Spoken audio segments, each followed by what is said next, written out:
Hello बच्चों, आज हम कॉची सीक्वेंस के बारे में पढ़ेंगे। कॉची सीक्वेंस ये बहुत ही ज़्यादा यूज़फुल है एनालिसिस में। ये आपके हर फील्ड में मिलेगी आपको। अभी यहाँ पे सीक्वेंस एंड सीरीज में आ रही है, आप रियल में पढ़ोगे, कॉम्प्लेक्स एनालिसिस में पढ़ोगे, मैट्रिक स्पेस में आगे पढ़ोगे अगली क्लास में। तो ये बहुत जगह एनालिसिस में हर जगह काम आती है ये कॉची सीक्वेंस। कॉची सीक्वेंस तो कॉची क्या बोलता है?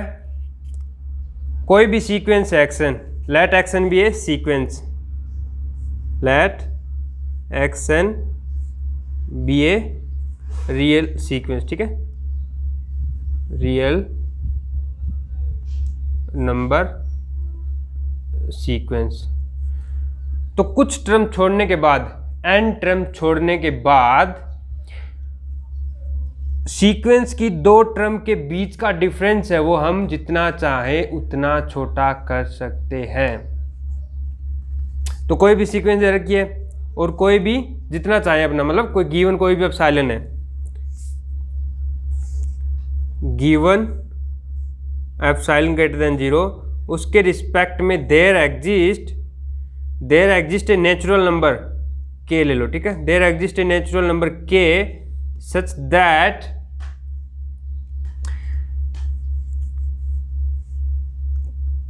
xn minus xm is less than epsilon for all m n is greater than equal to k। देखो, कोई सीक्वेंस कन्वर्ज करती है, उसके लिए हम क्या करते हैं? कोई भी गिवन एप्सिलॉन है उसके रिस्पेक्ट में एक अपने को k मिलेगा, सच दैट सीक्वेंस की टर्म एन टर्म माइनस जिस पॉइंट पे कन्वर्ज कर रही है उस पॉइंट के बीच में डिफरेंस है वो एप्सिलॉन से लेस होगा। लेकिन कॉची क्या बोलता है? कॉची बोलता है कि उस के बाद जितने भी टर्म्स आ रही हैं सीक्वेंस की, उन दो टर्म, कोई भी दो टर्म उठाओ, उनके बीच का डिफरेंस है वो लेस देन एप्सिलॉन हो सकता है। ऐसा कॉची ने डेफिनेशन दिया, ठीक है, ऐसी ये कॉची की डेफिनेशन मानी जाती है। अगर ऐसा हो रहा है किसी सीक्वेंस में, ये प्रॉपर्टी होल्ड हो रही है किसी सीक्वेंस में, तो उस सीक्वेंस को हम कॉची सीक्वेंस कहते हैं। Then x n is called Cauchy sequence, ठीक है बच्चों। इसने एक दो थ्योरम, इसके ऊपर थ्योरम भी एक दो, रियल एनालिसिस में रियल नंबर की कोई भी सीक्वेंस है अगर वो कॉची है तो उसकी गारंटी है वो कन्वर्ज होगी, ठीक है, नोट कर लो। Any real number sequence is convergent if and only if it is Cauchy. Any real number sequence action is convergent if and only if xn is Cauchy sequence।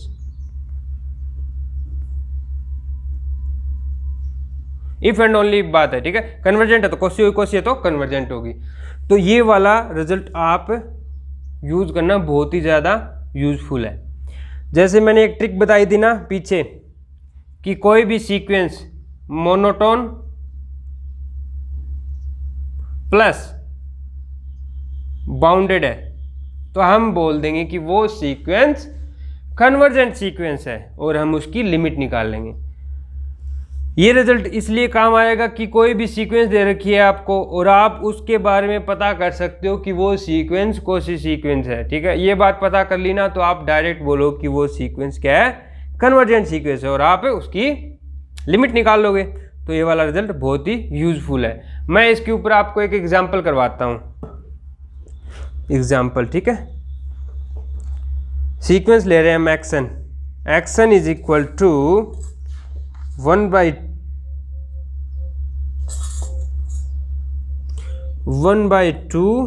xn-2 plus xn-1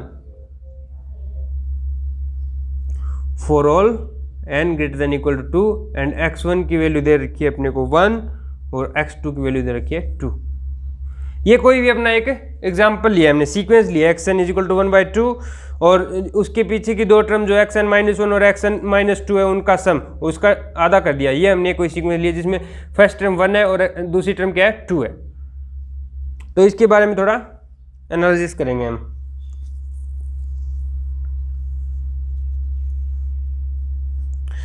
तो देखो इसकी कुछ terms खोलो।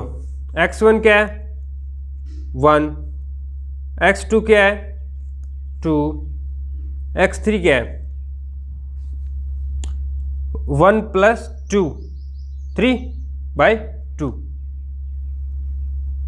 x4 क्या है, x4 का मतलब ये दोनों टर्म का एडिशन और उसको 2 से डिवाइड कर दो, तो इन दोनों को ऐड करेंगे तो 4 3 7/4, 7/4। x5 इन दोनों को ऐड करो, उसको 2 से डिवाइड कर दो, इन दोनों को ऐड करेंगे तो 6 और 7 13/4 दूनी 8, 13/8।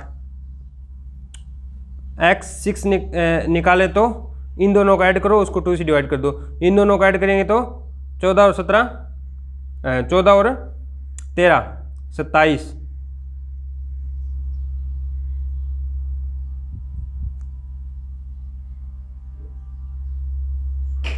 और डिवाइड में 16। ठीक है, ऐसे चलती जाएगी। अब देखो इसकी हर एक टर्म क्या आ रही है, 1 से तो बड़ी है सारी की सारी, 1 से बड़ी 1 से बड़ी 1 से बड़ी 1 से बड़ी, और ये 2 के इक्वल है, ये 2 से छोटी 2 से छोटी 2 से छोटी 2 से छोटी। तो ऐसे इस सीक्वेंस की सारी टर्म क्या है, 1 और 2 के बीच की सीक्वेंस है।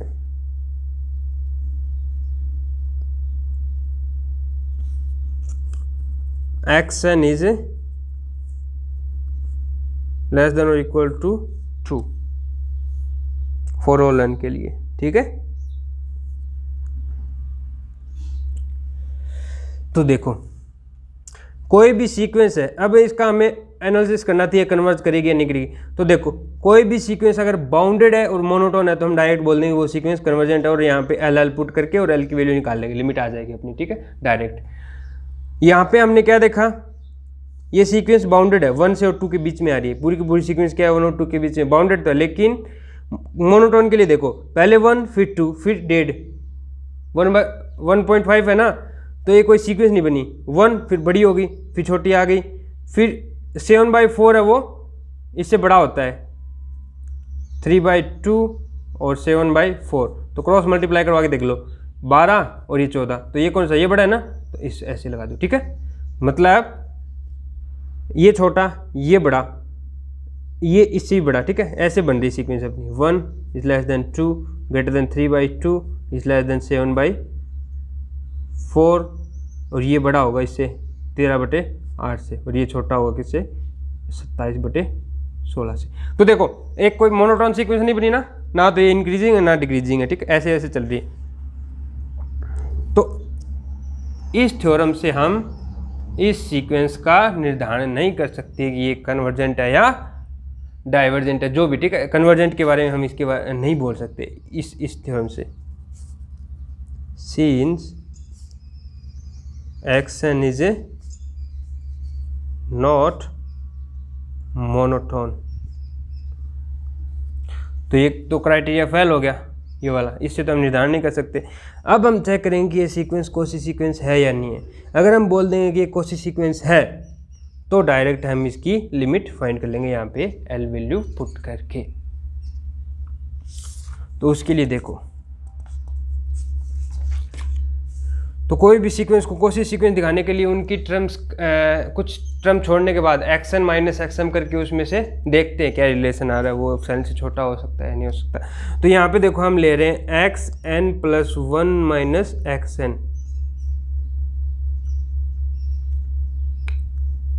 ये देखो xn को हम क्या लिख सकते हैं 1/2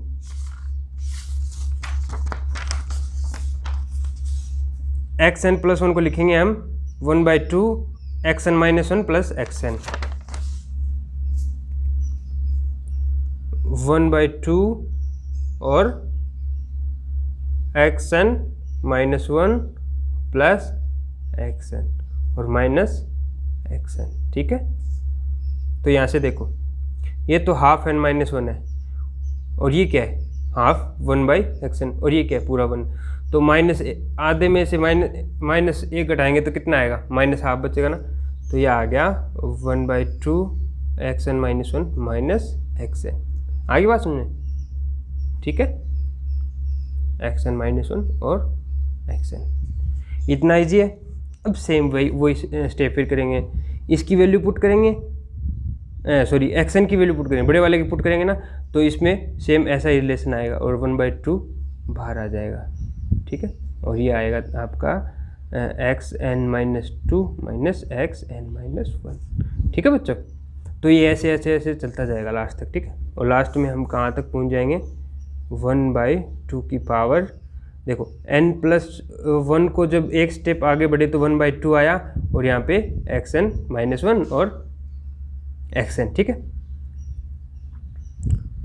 तो जब हम कितना टर्म आगे बढ़े, हम बढ़ेंगे n टर्म तक, तो ये आएगा n+1 के लिए 1 आई, तो n-1, तो n-2, तो n-1 आएगा यहाँ पे। ठीक है, और यहाँ पे आएगा x2 माइनस x1, और x2 माइनस x1 की वैल्यू क्या है, ये 2 माइनस 1, क्योंकि x2 की वैल्यू 2 है ना अपने पास, x2 is equal to 2, x1 is equal to 1। तो यहाँ से क्या आ गया, ये 1 आ गया, तो 1/2 की पावर n-1। तो हम ये देखो xn+1 माइनस xn है, वो क्या होता है 1/n की पावर 1/2 की पावर n-1, ये इसका डिफरेंस है। इतना ठीक है। ये तो थी अल्टरनेट सक्सेसिव मतलब पॉइंट जो आ रहे हैं ना, मतलब xn और xn+1, जस्ट उसके आगे वाले में डिफरेंस आ रहा है। लेकिन कोशिक के लिए हम क्या करते हैं, कोई पॉइंट k लेते हैं और उसके आगे के जितने भी m और n के रिस्पेक्ट में जितने भी xn माइनस xm है उनका डिफरेंस देते हैं। तो यहाँ पे हम ले रहे हैं, मान लो m is greater than n, when m is greater than n, तो इनका डिफरेंस देखते हैं। तो इनका डिफरेंस देखने के लिए क्या करेंगे, तो इनके बीच में कितने टर्म है, n+1, n+2, n+3, n+4 ऐसे चलते जाएंगे, और m-1 और m। ठीक है, यहाँ तक पहुँच जाएंगे। तो यहाँ पे हम उनको ऐड कर देंगे और घटा देंगे, minus xn+1 plus xn+1 minus xn+2 plus xn+2, और ऐसे चलते जाएंगे, और xm-1 माइनस, ये माइनस आ गया, प्लस xm-1 और माइनस xm।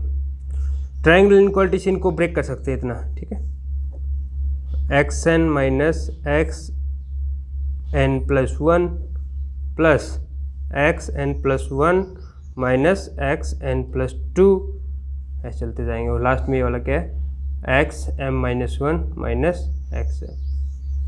तो इसकी वैल्यू क्या थी, ये रही। देखो माइनस आगे पीछे कर लो, उससे कोई फर्क नहीं पड़ता, कि वो क्या है मोड है ना, तो इसमें क्या क्या माइनस कॉमन ले रखा है और कुछ नहीं है। तो ये क्या आ गया, 1/2 की पावर n-1। ये क्या आएगा 1/, ये इसमें एक, इनमें से एक ज़्यादा है ना, n में एक ऐड करा के, इनमें n में एक ऐड कर दिया, इसमें एक ऐड कर दिया, तो यहाँ पे भी n में एक ऐड कर देंगे, तो n2 की पावर n+1 और चलता जाएगा, और यहाँ पे आएगा 1/2 की पावर m-n-1। ठीक है बच्चों, आप देखो ये किससे छोटा है, तो आप इसमें क्या करोगे, n-1 है वो सब में कॉमन ले लो, 1/2 की पावर n-1, तो 1 यहाँ पे बचेगा 1/2, यहाँ पे बचेगा 1/2 की पावर 2, और ऐसे चलता जाएगा 1/2 की पावर n-1 कॉमन ले लिया। रुको, ये यहाँ पे मैंने शायद इसके रिस्पेक्ट में आया 2 की पावर n, तो इसके रिस्पेक्ट में आएगा आपके m-2, जो भी मतलब n है तो n में से एक मतलब n+1 है बड़े वाला, तो इसमें से 2 कम किया तब जाके n-1 आया। तो यहाँ पे बड़े वाला क्या है, m है, m में से 2 कम कर दो, m-2, ठीक है, ये नंबर है। अब देखो इसमें से हमने कॉमन क्या ले लिया, n-1, इसमें से कॉमन ले लिया n-1, इसमें से n-1 कॉमन लोगे तो यहाँ पे माइनस क्या लग जाएगा, n-1, तो यहाँ क्या आ गया m-n, और ये 1 माइनस का -12+1 हो गया तो -1, ठीक है। तो ये इसको हमने ऐसे इसमें से कॉमन ले लिया ये वाला। अब देखो ये नंबर क्या हो सकता है ज़्यादा से ज़्यादा, ठीक है, इसकी वैल्यू क्या हो सकती है, ये एक गुणोत्तर श्रेणी है, ठीक है, ज्योमेट्रिक सीरीज है जिसका डिफरेंस क्या है 1/2 है, 1/2 से ये मल्टीप्लाई हो रही है, मतलब r की वैल्यू क्या है इसमें 1/2 है। तो इस सीक्वेंस 1 + 1/2 + 1/2 की पावर 2 + s चलती जाएगी और 1/m-n(n-1), तो ये हो सकती है, इसका सम हो सकता है 1 - 1/2 की पावर m-n- डिवाइड बाई 1 - 1/2, ठीक है बच्चों। तो n टेंस टू इन्फिनिटी पे ये तो अपनी यहीं तक चल रही है m-n-1, ठीक है, यहीं तक चल रही है। लेकिन अगर n टेंस टू इन्फिनिटी कर दें, कोई भी एक इनमें इन्फिनिटी कर दें, तो इसकी वैल्यू क्या आ जाएगी, इसका एलसीएम ले लो, तो 2 - 1 1, और ये 2 पर चला गया 2, और ये 1 माइनस ये 1/∞ 0। तो n टेंस टू इन्फिनिटी मतलब इसमें और कुछ टर्म ऐड करें तो ज़्यादा से ज़्यादा इसकी वैल्यू हो सकती है 2। वैसे ये वाला नंबर क्या रहेगा, 2 से छोटा। तो कहने का मतलब ये क्या रहेगा, 2 से छोटा, is less than equal two into 2, और ये क्या आएगा 2 नीचे आएगा तो ये 2 की पावर n-1 और नीचे 2 की पावर -1, ये नीचे आएगा तो ठीक है। तो कुल मिला के 2 की पावर n-2 आ गई। इतना समझ में आया ना सबको, ठीक है। और यहाँ पे देखो हम क्या करेंगे, अपनी सीक्वेंस क्या आ गई, xn माइनस xm is less than equal to 1/2 की पावर n-2। तो कुछ n मान लो, n से बड़े आगे जितने भी है, या फिर और इनसे छोटा कोई k मान लो, when for mn greater than equal to k अपनी सीक्वेंस क्या हो रही है, इससे छोटी हो रही है। तो हम एप्सिलॉन क्या लेंगे, यही वाला ले लेंगे कि चूज एप्सिलॉन, ये एप्सिलॉन अपनी तरफ से चूज करना होता है गिवन या जो भी, ठीक है। या फिर हम n को इतना छोटा या बड़ा लें कि ये इससे छोटा हो जाए, कि चूज कोई भी गिवन एप्सिलॉन है, choose n very large such that 1/2 की power n-2 is less then epsilon. कोई भी गिवन एप्सिलॉन है, ठीक है, गिवन एप्सिलॉन ग्रेटर देन 0। तो हम एक n को इतना बड़ा चूज कर सकते हैं ना कि 1/, ये मतलब 1/ कुछ बड़ा घटा सकते हैं, तो वो एप्सिलॉन से छोटा ओबीसी कर सकते हैं, ओबीसी बात है, ठीक है। तो इसको हमने ऐसे चूज किया कि इससे छोटा कर दिया एप्सिलॉन से। तो हमें क्या हुआ, कॉची सीक्वेंस वाली जो प्रॉपर्टी है वो सेटिस्फाई होगी ना, ये देखो, ठीक है। तो हमने एक k मिल गया, या फिर ये n0 मान लो, ठीक है, चूज n0 सच दैट कि ये इससे छोटा हो जाए। तो एक k से बड़े जितनी भी mn है उनके लिए ये क्या आ रहा है, xm माइनस xn की जो वैल्यू है वो less than equal to epsilon हो रही है। तो हम बोलेंगे देन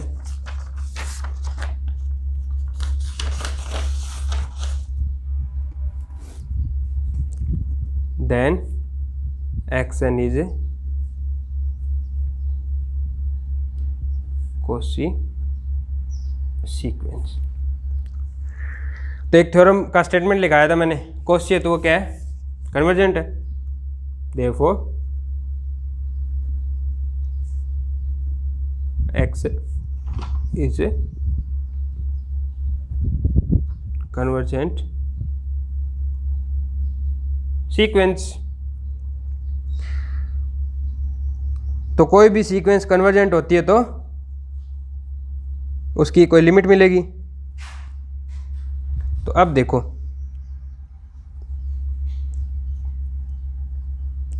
इसकी वैल्यू एल पुट करके देखो, अपनी सीक्वेंस क्या रखी, xn is equal to 1/2 xn-2 plus xn-1।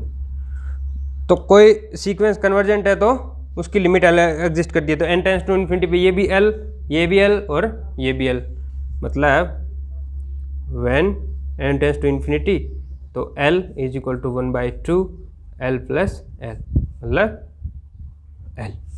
तो यहाँ से तो कुछ कह ही नहीं सकते, उसकी लिमिट क्या होगी। अब क्या बोलोगे, L क्या है, L is equal to L आ गया, L की कोई फिक्स वैल्यू नहीं आई ना, तो यहाँ से L का निर्धारण नहीं कर सकते। तो हम कुछ एक नई और ट्रिक यूज़ करते हैं, ठीक है। चूज, हम सीक्वेंस के टर्म्स उठा रहे हैं, अल्टरनेट टर्म उठाएंगे। कौन से वाला, ये रही पहली टर्म उठा ली, तीसरी टर्म उठा ली, पांचवीं, सातवीं, ऐसे टर्म उठाएंगे। तो देखो एक पीछे थ्योरम करवाई थी मैंने कि कोई भी सीक्वेंस है वो कन्वर्जेंट है तो उसकी सब सीक्वेंस भी कन्वर्जेंट होगी और सेम पॉइंट पे कन्वर्ज होगी।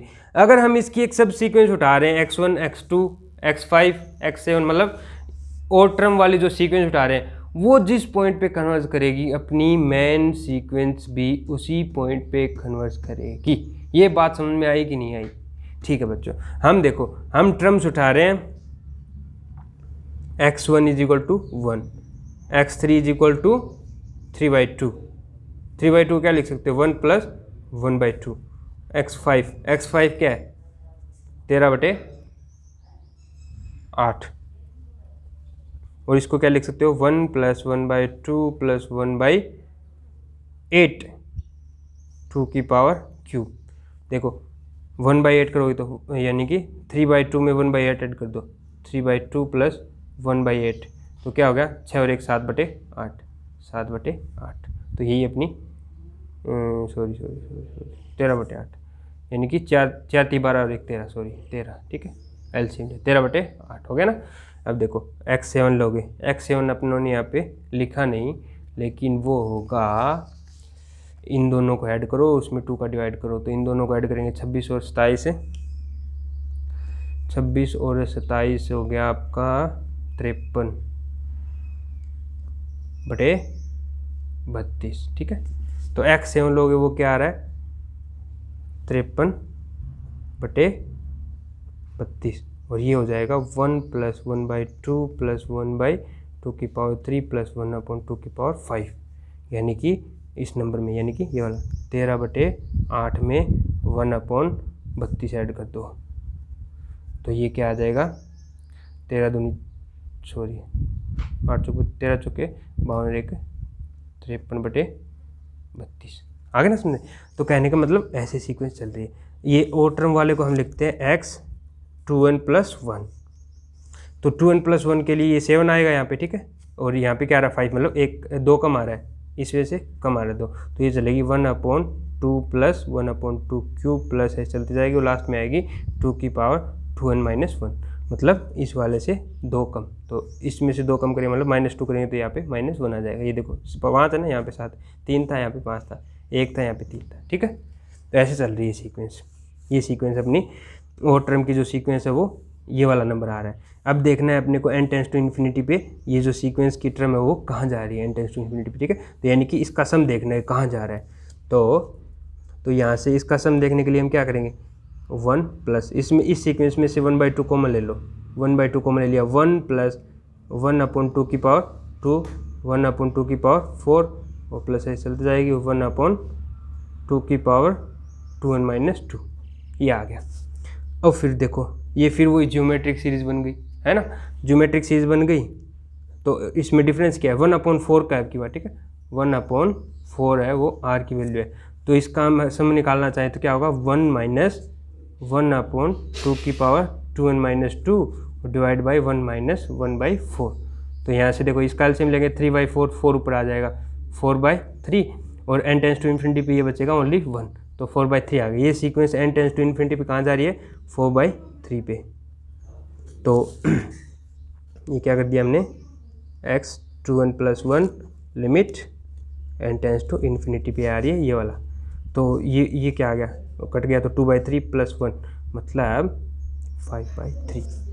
तो अपनी एक सब सीक्वेंस उठाई हमने, ओ टर्म की जो सब सीक्वेंस ली ना वो कहाँ कन्वर्ज कर रही है 5/3, then xn also goes to 5/3।